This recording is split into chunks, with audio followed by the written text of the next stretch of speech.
మీకు దండం పెట్టి మేము చెప్తా ఉన్నాం. ఈ నిరుద్యోగుల పక్షాన మేము కోరుతున్నాం, మీరే క్రెడిట్ తీసుకోండి.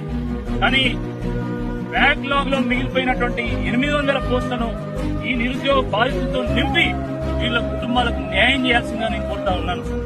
ఒకవైపు మరి హైదరాబాద్ లో ఉన్నటువంటి వాళ్లకు 60 మార్కులకు జాబ్ వస్తుంది. గ్రామీణ ప్రాంతంలో ఉండి అనేక కష్ట నష్టాలకు ఓర్చుకొని వాళ్ళ తల్లిదండ్రులు కూలీనాలు చేస్తే కోచింగ్ కు వెళ్లి ప్రిపేర్ అయ్యి 123 మార్కులు తెస్తే వీళ్ళకు ఉద్యోగాలు ఇవ్వలేదు. ఇది ఎంతవరకు న్యాయం అని చెప్పి సందర్భంగా నేను అడుగుతా ఉన్నాను.